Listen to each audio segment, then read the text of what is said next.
भजन की पद्धति है। काम करते रहो और नाम जपते रहो।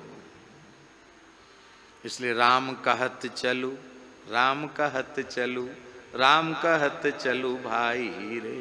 कितना बढ़िया हो, बच्चे स्कूल जाएं राम राम करते हुए, हैं, मास्टर पढ़ाने जाएं राम राम करते हुए, व्यापारी दुकान पर जाएं राम राम करते, लौट के आए राम राम करते हुए, माताएं घर का सब काम राम राम करते हुए करें। महाराज सब लोग राम नाम जप में अपने मन को लगा देवें, संसार की सभी समस्याएं निर्मूल हो जाएंगी। फिर किसी भी जाति में जन्म हुआ हो, कल्याण में संदेह नहीं रहेगा। कोई काम बिगड़ेगा नहीं राम राम करने से। अचरज मानत जगत में कहूं निपुजो, कहूं बे बयो। अचरज मानत जगत में कहूं निपुजो, कहूं बे बयो। धन्य धना के भजन को बिनहि बीज अंकुर भयो। धन्य धना के भजन को बिनहि बीज अंकुर भयो। बिनहि बीज अंकुर भयो। आज तक किसी भी पोथी पत्रा में, इतिहास में, किसी विज्ञान के सिद्धांत में आपने कहीं देखा सुना कि बिना कारण के कार्य हुआ हो? बिना बीज के वृक्ष आज तक हुआ ही नहीं। बिना बीज के वृक्ष नहीं हुआ। लेकिन भैया बिना बीज के खेती हो गई धन्ना जी की। कैसे हो गई? राम कहत चल, राम कहत चल, राम कहत चल भाई रे। राम कहत चल, राम कहत चल, राम कहत चल भाई रे। नाही तो भव बिगारे मह परी है, छूटत यति कठिनाई रे। नाही तो भव बिगार में परी है, छूटत यति कठिनाई रे। राम कहत चल, राम कहत चल, राम कहत चल भाई रे। राम कहते चल, राम कहते चल, राम कहते चल भाई रे। धना जी के यहां संत आए, आते ही रहते थे। इतनी साधु सेवा करते थे धना जी। जाट कुल में जन्म था उनका, किसान थे। बचपन में ही भगवत प्राप्ति हो गई थी। कथा आप सब जानते धना जी की। पिताजी बड़े परेशान थे इनकी संत सेवा से। अरे भाई कभी कभार कोई साधु आ जाए, मुट्ठी दो मुट्ठी आटा दे दो, चना चवैना दे दो, हाथ जोड़ लो, महाराज पधारो। ये क्या है तुम्हारे साधुओं की, जब देखो तब सेठ ताराम राधे श्याम करते साधु आ जाते हैं। खिलाओ पिलाओ इनको, लो दान दक्षिणा और दो, लो। पिताजी बड़े नाराज थे। बोले अब तुम्हारे मेहमान अपने ढंग से करो व्यवस्था, घर में मत बुलाओ किसी को। पिताजी बोले धना जी जाओ गेहूं बुआओ खेत में। जो आ गया पिताजी। बैलगाड़ी में बीज का गेहूं रखा और गए।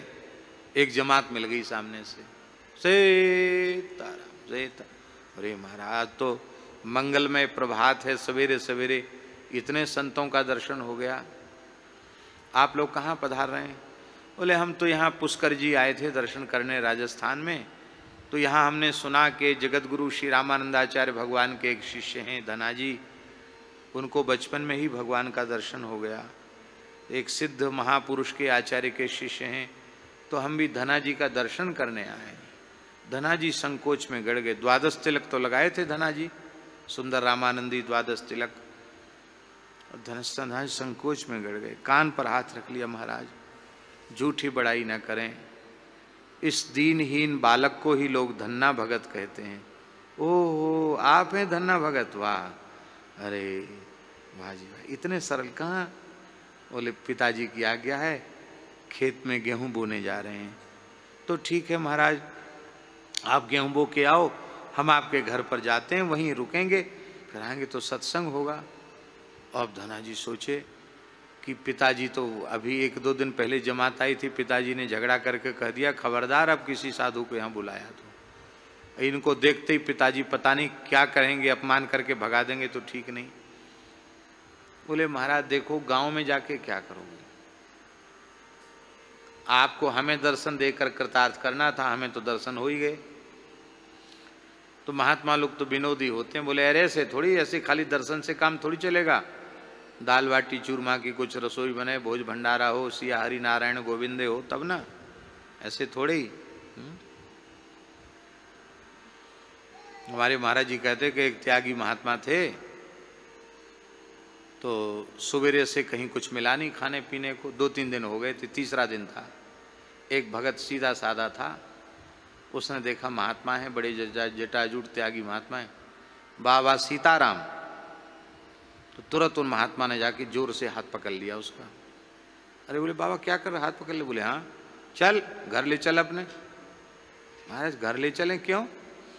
कहे तो तुम ये बता, तुमने सीताराम किया क्यों हमसे? हमसे सीताराम दंडोत प्रणाम किया, तुम खाली खाली दंडोत किसी की स्वीकार नहीं करते। जो हमको दंडोत कर लेता है उसको दंडोत करने का पूरा पुण्य प्रदान करते हैं। घर ले चलो, ठाकुर जी को भोग लगाओ, हमारे ठाकुर जी जीमेंगे, कच्ची तुम खाएंगे नहीं, पक्की खा लेंगे, खूब तृप्त होके पाएंगे। कुछ कपड़ा लत्ता हो तो दे देना, नहीं कोई बात नहीं, भेंट दक्षिणा हो तो कोई बात नहीं, नहीं तो कोई बात नहीं, हो तो ना हो तो भी कोई बात नहीं, पर ऐसे नहीं, पूरी कृपा करके तब हम जाएंगे। भगत बोला भाई तो ऐसा पता होता तो हम तो दंडवत ही नहीं करते आपको। बोले अब क्या है, अब तो कर लिया तो अब तो पूरा करना पड़ेगा। बोलो भक्तवत्सल भगवान की। तो महाराज जी कहते थे कि महात्मा लोग विनोद में भी जीवों का कल्याण कर देते, जीवों को कृतार्थ कर देते। महात्मा बोले ऐसी छुट्टी नहीं मिलेगी भगत जी कि राम राम श्याम श्याम दंडोत प्रणाम जाओ हो गए दर्शन, ऐसे नहीं, सूखा सूखा दर्शन ठीक नहीं। धना जी हंसने लगे, बोले भगवान ऐसे तो हम आपको भेजेंगे क्यों, हमारे कहने का आशय आप नहीं समझ पाए। देखो ये काला पहाड़ है और ये नदी बहती है, तो इस नदी में आप स्नान कर लो। वहां गांव में तो एकांत मिलेगा नहीं, और यहीं प्रेम से स्नान ध्यान करके ठाकुर सेवा करें, और तब तक हम बनिया की दुकान से घी बूरा दाल चावल आटा सब सामग्री लेके आते हैं। चकाचकी रसोई बनने तो जमात में बर्तन तो रहते ही हैं। तो जो बीज का गेहूं था जो बोने के लिए पिताजी ने दिया था, उसको बनिया की दुकान पे बेच आए और उसके बदले राशन सामग्री ले आए, लाकर महात्माओं को दे दिया। महात्माओं ने बढ़िया रसोई बनाई, ठाकुर जी को भोग लगा, सबने पाया। धना जी को सबका प्रसाद सबका चरणामृत मिला, बड़े प्रसन्न हो गए धना जी। अब महात्मा बोले अब हमारा काम तो हो गया, अब हम पुष्कर जी जा रहे हैं, हम तो पुष्कर जी जाते हैं। ये जिला टोंक राजस्थान में धुवन कला नाम का गांव है जहाँ की ये घटना है, हम वहाँ होके आए हैं। हमारे महाराज जी ने वहाँ उत्सव मनाया था धना जी की जयंती का, हम सब लोग गए थे वहाँ।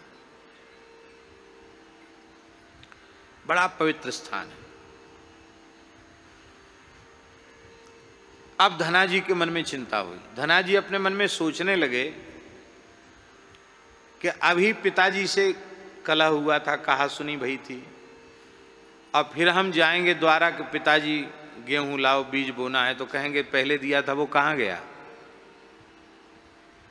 फिर झगड़ा होगा। अब क्या करें। मन में सोचा कि कैसे भी झगड़ा टाल करके भजन करना चाहिए। तो उन्होंने क्या किया, साधु तो चले गए, नदी की बालू भर ली बोरों में। अब यथावत अपनी बैलगाड़ी लेके खेत पे पहुंच गए, और खेत पे पहुंच के दूसरे किसान भी अपने अपने खेत बो रहे थे। तो ऐसे वो पिछौरा में बालू भर लें, बालू भर के सीताराम सीताराम सीताराम सीताराम सीताराम ऐसे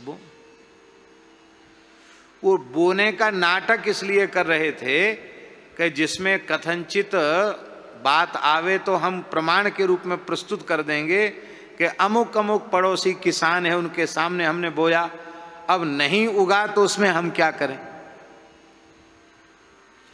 उनके मन में भी विश्वास नहीं था कि होगा, कैसे उगेगा, संभव ही नहीं। अरे बोने का झूठ मूठ का नाटक किया जाए और बीज बोए ही न जाएं, वो फसल कैसे होगी। और झूठ मूठ का सीताराम सीताराम बोल करके बोने का नाटक करके आए धना जी। और इधर आस पास के लोगों ने आकर धना जी से कहा, और जो पड़ोसी किसान थे उन्होंने कहा, धन्ना जी, हाँ हाँ ताऊ, हाँ काका, कहो कहा बात है। बोले तुम काशी गए थे, एक महात्मा से दीक्षा लेके आए, रामानंदाचार्य जी से, तो वहां से कोई तंत्र मंत्र सीख के आए हो क्या, ये बात समझे नहीं। बोले हम लोगों ने उसी समय खेत बोया था, और ये जो हमारे पड़ोसी ने तो 2-3 दिन पहले खेत बो दिया था, इनके तो अंकुर ही नहीं निकला, हमारे भी कुछ नहीं हुआ खेत में, और तुम्हारी इतनी बड़ी बड़ी फसल कैसे हो गई। आज तक तो ऐसा देखा सुना नहीं गया। तो धना जी सोचे कि ये लोग सब हंसी उड़ा रहे हैं, हमारे तो खेत में कुछ आया नहीं होगा, सबके अंकुरण हो गया होगा, हमारे तो कुछ हुआ नहीं, इसलिए हंसी उड़ा रहे हैं। अब जब गांव में हल्ला मचा तो गांव के बड़े बूढ़े लठिया टेकते हुए गए, ओ भैया ऐसा खेत, ऐसी फसल, जैसे नाप तौल के एक एक बीज बोया गया हो, इतनी बड़ी बड़ी फसल, ये तो संभव ही नहीं है कि कल बो और आज इतनी बड़ी फसल हो जाए, कैसे संभव, संभव ही नहीं। बड़े बूढ़ों ने कहा, धना जी बात समझ में नहीं, ये हुआ कैसे। तब धना जी के पिताजी और धना जी सब वहां गए, देखा। पिताजी बोले, भैया खेती करते करते, किसान के बेटा हैं, खेती करते करते हमारा बुढ़ापा आ गया, कल बोए और आज इतनी फसल हो जाए, ये तो संभव ही नहीं है, हुआ कैसे, सच्ची सच्ची बात बताओ। तो धना जी ने हाथ जोड़कर कहा, पिताजी क्षमा करना, हमने तो खेत में कुछ बोया ही नहीं। अरे बिना बोए कैसे हो गया। तो हमने जो बीज का गेहूं दिया था उसका क्या किया। बोले उसको हमने खेत में नहीं बोया। पिताजी बोले फिर कहाँ बोया। बोले हमने तो संतों के मुख में बोया था। कहाँ बोया, संतों के मुख में बोया और पैदा खेत में हो गया। पिताजी साधुओं की जमात आई थी, उस अन्न से राशन खरीद कर साधुओं को जिमा दिया गया।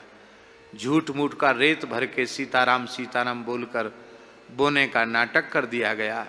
ये संत सेवा की महिमा है। पिताजी रो पड़े, बेटा अब चाहे जितने साधुओं को बुलाओ और अब हमारे ऊपर भी कृपा करो कि हम भी राम राम करने में लगे।